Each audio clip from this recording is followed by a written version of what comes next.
गाजियाबाद लोकसभा चुनाव के बाद उपचुनाव की गहमा-गहमी के बीच हम लोग रवि कुमार पांचाल जी के साथ हैं। रवि काम पांचाल जी जो है पहले भी चुनाव लड़ चुके हैं लोकसभा का और बहुत ही अच्छा वोट पाए थे। तो हम सीधे ही आप लोगों को उनके पास ले चलते हैं। तो आपका स्वागत है। नमस्कार जी। तो आपका लोकसभा चुनाव कैसा रहा? लोकसभा चुनाव अच्छा रहा, चौथे नंबर पे रहा और जो छोटी पार्टी निर्दलीय पार्टी वो नंबर 1 पे रहा। जी। तो काफी अच्छा रिस्पॉन्स दिया समाज के लोगों ने। तो ये आपका पहला चुनाव था ये? पहला चुनाव था। अच्छा, पहले चुनाव के खत्म होते ही जैसे रिजल्ट आया और जो आपके विधायक थे, शहर विधायक गाजियाबाद के, हमारे सबके शहर विधायक अतुल गर्ग जी, वो सांसद बन गए और सांसद बनने के बाद वो सीट खाली हो गई और उस सीट खाली होते ही सबसे पहले घोषणा आपने की कि मैं जी। चुनाव में आ रहा हूँ। गाजियाबाद में अगर ये कहा जाए कि वो चुनाव की सबसे पहली दावेदारी आपकी है तो कोई गलत नहीं होगा। तो इसके बारे में आप क्या कहोगे? बस ये कहूंगा भाई, उसमें भी समाज के लोगों ने काफी अच्छा रिस्पॉन्स दिया। मैं चाहूंगा कि इस बार भी मुझे अच्छा रिस्पॉन्स दे और मैं चाहूंगा कि अच्छी तरीके से वोट दें और जीता सके। तो जीत जाएंगे तो फिर जो भी काम है सारे काम करेंगे। अच्छा, ये जो आपको जैसे ही आपका रिजल्ट आया वैसे ही आपके दूसरे या तीसरे दिन या चौथे दिन के बाद आपने तुरंत ही घोषणा कर दिया, तो ये समाज के लोगों का दबाव था या कैसे? नहीं, समाज के लोग भी अब काफी जुड़ रहे हो, कह रहे भाई आप चुनाव लड़ो, हम आपके साथ तन मन धन से हैं। और मेरा भी विचार है, जब मेरे मन में आया, मगर चलो भाई, जब समाज साथ दे रहा है और समाज से अलावा अन्य लोग भी साथ दे रहे हैं, सब कहने भाई हम आपसे बढ़ चढ़ के आपको वोट देंगे, आपके लिए कंपेनिंग करेंगे, तो आप चुनाव लड़ो। तो इसलिए मैंने मन बनाया। अच्छा, क्या कभी आपने ऐसा सोचा था कि आप चौथे नंबर पे आएंगे? भाई, जहां राष्ट्रीय पार्टियां चुनाव लड़ रही हैं, बीजेपी ने भी पूरी ताकत झोंक दिया, अखिलेश यादव, समाजवादी पार्टी और आपके कांग्रेस पार्टी और आम आदमी पार्टी, इनका गठबंधन था। डॉली शर्मा भी बहुत मजबूती से चुनाव लड़ रही, बसपा भी थी। तो क्या आपको मालूम है कि इन तीन पार्टियों के बाद चौथे नंबर पे आप आ जाओगे? मुझे इतनी उम्मीद नहीं थी कि मैं भाई चौथे नंबर पे आऊंगा, लेकिन ये पब्लिक का प्यार है, उन्होंने मेरे को चौथे नंबर पे रखा। हो सकता है आगे पहले नंबर पे भी रखेंगे, तो उन्हीं के ऊपर डिपेंड करता है। तो शहर, आप जो है शहर, क्योंकि जितनी विधानसभाएं थी, 5 विधानसभाएं थी, उसमें लोकसभा का चुनाव आपने लड़ा और शहर विधानसभा को आपने करीबी से देखा। तो शहर विधानसभा में आपने क्या कमियां देखी? कमियां तो बहुत है वहाँ पे, आए दिन गाड़ी उठती रहती है, बहुत तगड़ी समस्या है, पार्किंग की अवैध वसूली चल रही है वहाँ पे। जी।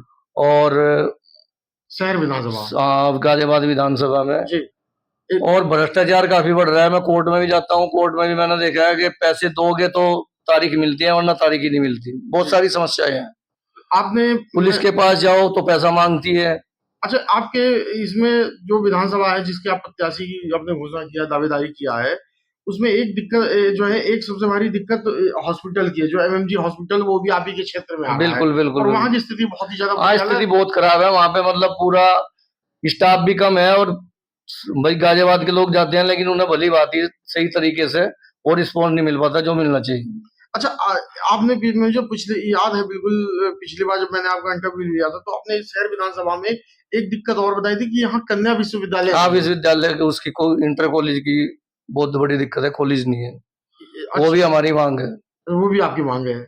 तो अच्छा, ये अभी जो है, आप जो जैसे आपने पहली दावेदारी किया, उसके बाद ये शहर विधानसभा में लाइन लग गई है जी दावेदारों जी की। जी। तो ये क्या हुआ कि जब पांचाल जी आ गए तो उसके बाद हुआ, या ये आपकी माहौल ही कुछ बस ऐसा? ये तो माहौल का, ये तो पब्लिक के ऊपर डिपेंड करता है। मैं ये नहीं कहूंगा मेरी वजह से होया। सबकी अपनी अपनी सोच है, सब चाहते हैं मैं भी चुनाव लड़ूं। अच्छा, ये मुझे लगता है आपका पहला चुनाव था लोकसभा का। जी जी आपने जितनी बेहतर तरीके से चुनाव लड़ा है, क्योंकि और भी ऐसे कई लोग थे जो 10-10 साल से मेहनत कर रहे थे, जी जी उतनी बेहतर तरीके से वो चुनाव नहीं लड़ पाए। जी जी जी। तो ये पहला चुनाव इतनी बेहतर तरीके से लड़ना, ये कैसे आपने किया? नहीं, मैंने तो कोई कंपेनी भी नहीं की। जो व्हाट्सएप ग्रुप वगैरह पे, क्या बात कर रहे हैं आप? व्हाट्सएप ग्रुप पे चला, जो भी चला, समाज के लोग थे वह अन्य लोग थे, उन्होंने व्हाट्सएप ग्रुप से इतनी वोट दिलवाई है मेरे को। अगर ये कैंपेनिंग कर दी होते तो शायद वोट लाखों में भी आ सकती थी। लोगों को ये यकीन नहीं होगा। नहीं, ये यकीन तो करना पड़ेगा ना। हाँ, ये तो बिल्कुल आप सही कहा। तो अब आप जनता से क्या अपील करना चाहते हो? मैं जनता से ये अपील करना चाहता हूँ कि भाई बढ़ चढ़ के मेरा साथ दें और जितना हो सके मुझे जिताने की पूरी पूरी कोशिश करें। अच्छा, अभी आप जो है जैसे ही दावेदारी की लिस्ट में आए, पूरे गाजियाबाद के, और वहां जैसे ही चौथे नंबर पे आए, उसमें आप पूरे दावे गाजियाबाद के जितने भी नेता हैं, जितने भी अधिकारी हैं, सबकी निगाहों में आ गए कि हाँ भाई ये हैं जी जो जी चौथे नंबर पे आए, भाई कैसे आ गए। जी उस पे आपने सोने पे सुहागा ये हुआ कि आपने उसके 4 दिन बाद ये घोषणा कर दी कि मैं अब विधानसभा भी चुनाव लड़ूंगा। जी जी। पूरे गाजियाबाद में जितने बड़े नेता हैं, जितने अब ये कहा कहा जाए कि जितने मठाधीश हैं वहाँ सारे मठों में आपकी चर्चा हो रही है, जी जी। तो इसकी जानकारी आपको है नहीं, मुझे नहीं जानकारी, आपके माध्यम से पता लग रहा है, बड़ी खुशी की बात है। कि चर्चा हो रही है? जी जी जी। तो ये अब पूरा हिंदुस्तान, जो हिंदुस्तान में जो लोग चुनाव लड़ना चाहते हैं, भाई ये देखो हर आदमी को तो ये सौभाग्य नहीं मिलता कि वो बीजेपी, कांग्रेस या सपा जैसी या बसपा जैसी नेशनल पार्टी से चुनाव लड़े, लेकिन हर आदमी कहीं ना कहीं चुनाव लड़ने की हर आदमी की इच्छा होती है। जी। और उन लोगों को कुछ आप ऐसा कुछ संदेश देना चाहते हो, क्योंकि आप कहीं ना कहीं उन लोगों के एक रोल मॉडल बन चुके हैं कि यार कि बहुत कम पैसा खर्चा करके ना या ना के बराबर कैंपेनिंग करके आदमी चौथे तीसरे नंबर पे आ सकता है। देखो, अगर पब्लिक से आप अपना प्यार बना के रखोगे तो पब्लिक आपको कहीं से कहीं पहुंचा सकती है, उसमें पैसे की जरूरत नहीं पड़ती। एक से एक पैसे वाला पड़ा है, उसे पड़ोसी तक नहीं जानते। जी।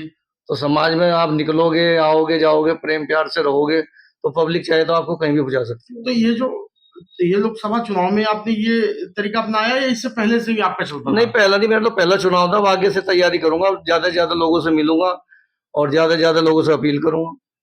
लोकसभा चुनाव से पहले जो आपका जो पब्लिक था, सर्कल था, तो उसमें आप जाते आते थे या ना ना, इतना नहीं था मेरा।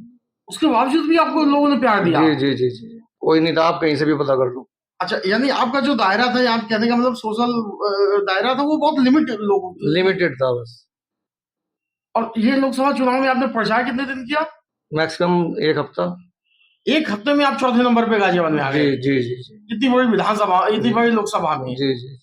अच्छा, लोकसभा चुनाव के बाद आपको कई नेताओं ने बुलाया, जिसमें भाजपा के भी मैं नाम नहीं लेना चाहूंगा, जी। कई बड़े नेताओं ने बुलाया, तो उसके बारे में आप क्या कहोगे?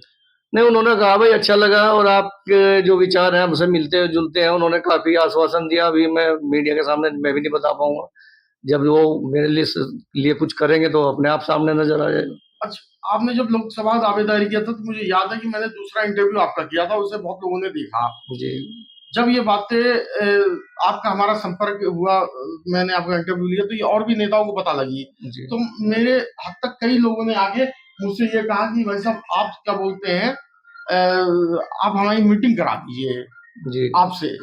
भी ऑफर कई आए नहीं, होंगे? ऑफर आए हैं, कई पार्टियों से भी ऑफर आए हैं, लेकिन भाई मैं तो सबको ये कह रहा हूँ भाई, मैं पैसा तो नहीं लगाऊंगा ज्यादा, ना मेरे पास पैसा है। मैं मिडिल फैमिली से हूँ, वो आप उसमें देख भी सकते हैं, घोषणा पत्र में भी सारा कुछ दिया हुआ है। जी।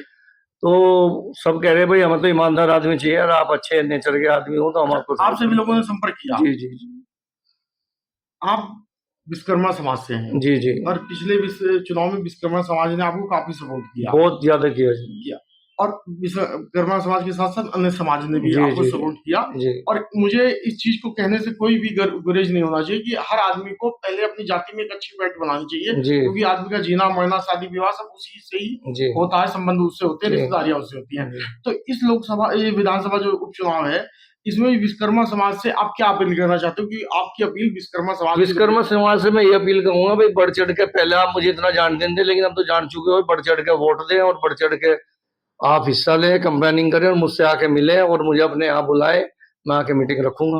अच्छा, ये आपका जो समाज विश्वकर्मा समाज है, मैं आप ही का समाज कहूंगा, वैसे हम जी सबका ही समाज है जी विश्वकर्मा समाज। जी। इस विश्वकर्मा समाज ने राजनीति के रूप में बिल्कुल हाशिए पे है। आप बहुत कम लोग हैं, लेकिन अब कह रहे हैं वही बढ़ चढ़ के हिस्सा लेंगे। आपको देख के हमें भी हौसला आया, हम भी आगे से चुनाव लड़ने की कोशिश करेंगे। मैं चाहता हूं कि आप जनता से कोई अपील करना चाहो, कुछ बताना चाहो। बस मैं यही अपील करना चाहता हूँ भाई, बढ़ चढ़ के कंपेनिंग करें, साथ दें और वोट दें और मुझे जिताएं। अच्छा, मैं एक मुद्दे के आखिरी में एक मुद्दे को और आपके तक कहना चाहता हूँ कि आपकी जो ये विधानसभा, इसमें पूर्वांचल और उत्तरांचल के संख्या ज्यादा है। जी जी जी जी और यहाँ पे उत्तरांचल भवन और पूर्वांचल भवन बना है, सरकार ने बनाया है। जी जी और नगर निगम इसे उनके प्रतिनिधियों को ना सौंप के उसे ये लीज पे देने की तैयारी कर रही है, जिसका आंदोलन लगातार चल रहा है। तो आप इस मुद्दे पे क्या कहना चाहते हो? नहीं, हम भी उस आंदोलन में साथ लगेंगे उनके। पूर्वांचल और बिल्कुल बिल्कुल बिल्कुल आप उत्तरांचल के साथ रहोगे? बिल्कुल बिल्कुल। कदम से कदम मिला कदम से कदम मिला के रहेंगे। चलिए, आपको शुभकामनाएं। ये है पांचाल जी, रवि कुमार पांचाल जी, जिन्होंने अपने मन की बात, अपने दिल की बात आप लोगों से कही। ये चौथे नंबर पे लोकसभा चुनाव में रहे, बहुत अच्छा वोट पाया, पूरा तहलका मचाया। अब ये उपचुनाव में इन्होंने कमर कस लिया और इनके कमर कसते ही उपचुनाव में लाइन लग गई है, प्रत्याशी होगी।